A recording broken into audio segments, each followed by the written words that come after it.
Hello students, I am Pramati Dikshit and I will be teaching you economics of class 12.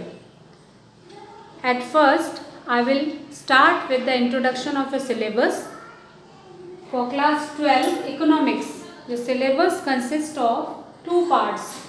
Part first is introductory macroeconomics and part 2 is Indian economic development. So children, आज हम लोग start करेंगे introductory macro economics की unit 2 that is money and banking. Everyone is familiar with the word money. In general, we think money is something that we use to buy things and services, goods and services. But how this money came into existence and what are the different processes through which present time money is found. It may be in the form of currency notes, coins, even the plastic money that is ATM, credit or debit cards and many more. So let us begin with this unit.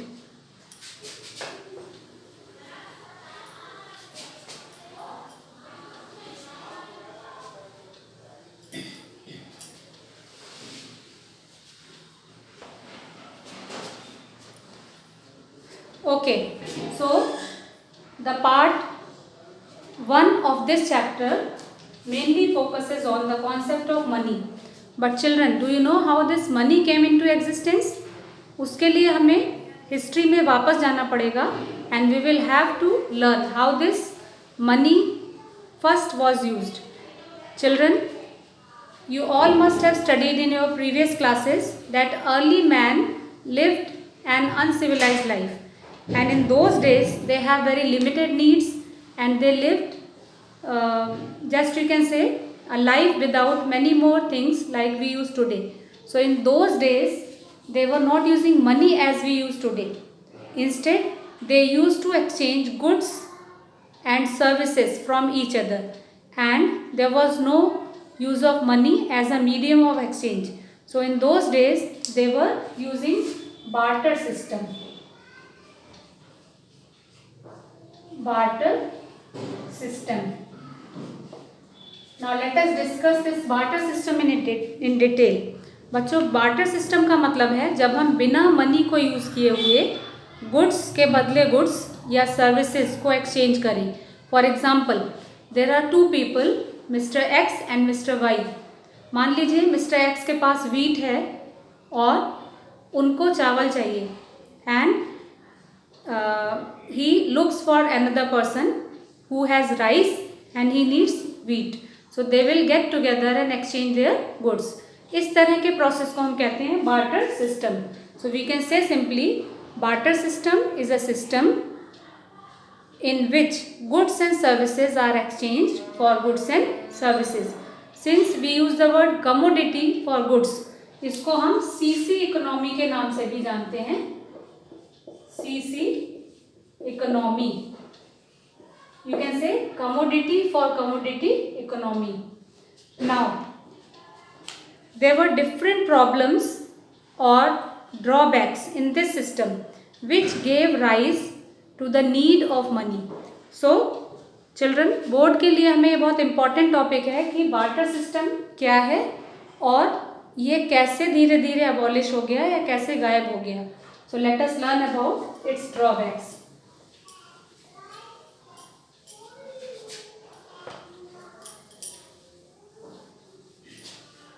So the topic is drawbacks of barter system. I will use some short forms. Drawbacks के लिए हम कई words use कर सकते हैं. For example, इसको हम कह सकते हैं इसके लिमिटेशंस या इसके नुकसान सिंपल वर्ड्स में. अदरवाइज डिसएडवांटेजेस जिसकी वजह से ये बार्टर सिस्टम अब हम यूज़ नहीं करते, इसकी जगह हम मनी को यूज़ करते हैं. So first of all, when we use barter system in our economy, we will have to look for different aspects.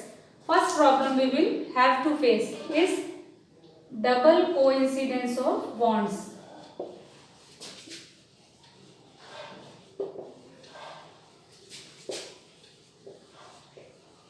wants का मतलब है needs या हमारी ज़रूरतें. Now children, let us know the meaning of coincidence. Coincidence का meaning है a chance when two things occur at the same time, जिसको हम कहते हैं इत्तेफाक, यानी दो लोग बाई चांस एक ही चीज़ को एक्सचेंज करने के लिए रेडी हो बार्टर सिस्टम के लिए. So this problem was faced under barter system. What does it mean? Let us take it as person X and person Y. Mister X के पास शुगर है और मिस्टर वाई के पास wheat है. Will they be ready to exchange their goods with each other? Is it always possible? It may be yes or no. For example, अगर mister x को wheat की ज़रूरत है और मिस्टर वाई को शुगर की ज़रूरत है, तभी वो एक दूसरे के साथ अपनी गुड्स को एक्सचेंज कर पाएंगे. मान लीजिए मिस्टर एक्स को तो wheat चाहिए but mister Y does not need sugar. He will not be ready to exchange his commodity with him. In that case, barter system will fail. You can say exchange will not be possible. तो इस तरह की problem को हम कहते हैं double coincidence of bonds. इस problem की वजह से बार्टर सिस्टम एक बहुत बड़ी कठिनाई पैदा करता है. So this is the first drawback. Now let us go to second problem, that is lack means कमी या absence. Lack of common unit of account.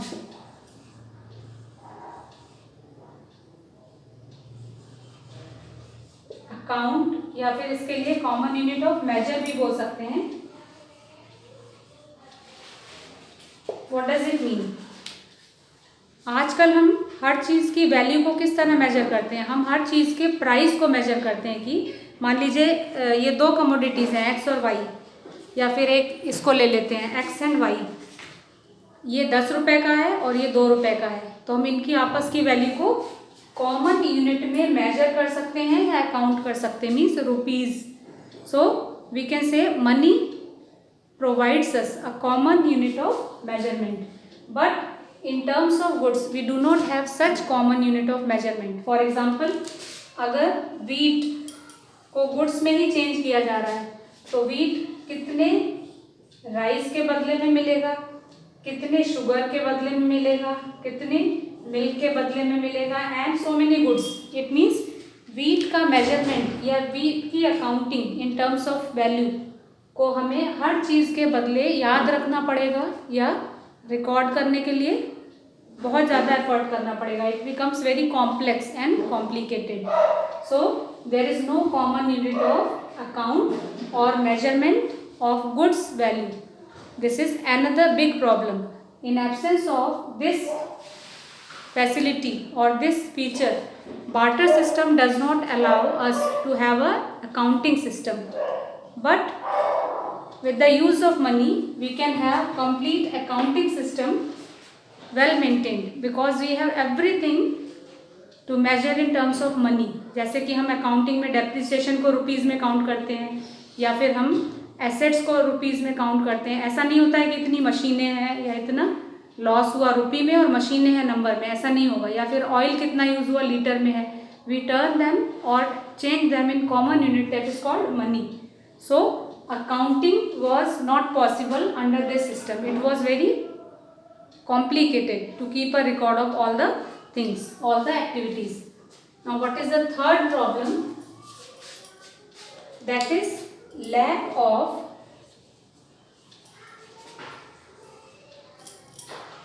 standard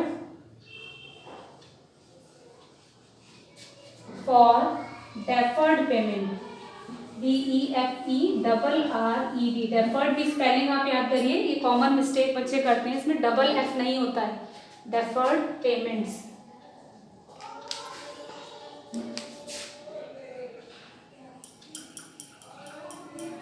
Yes, what does it mean? Lack of standard for deferred payments. Deferred का meaning होता है किसी चीज़ को postpone कर देना या टाल देना. फ्यूचर पेमेंट भी बोल सकते हैं इसको, या contractual payment. So we can say lack of standard for deferred payments, और फ्यूचर पेमेंट्स। इसका सिंपल एग्जांपल है, मान लीजिए आप एक गोल्ड चेन खरीद के लाते हैं मार्केट से और आपके पास पैसे कम हैं, तो आप शॉपकीपर को थोड़ा पैसा बाद में पे कर देते हैं।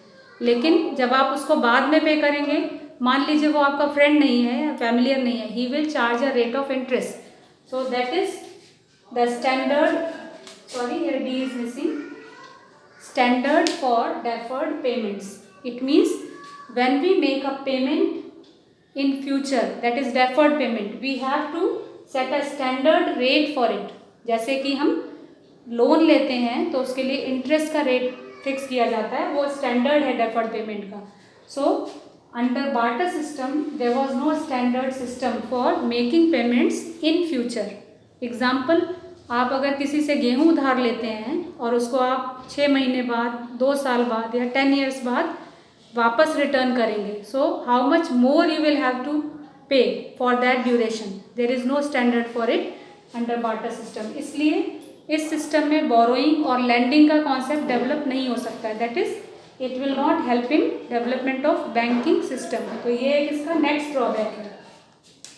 Now the fourth point is lack of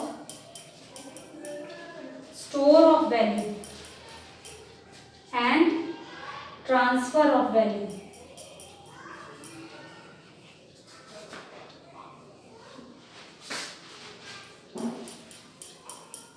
Yes, what does it mean?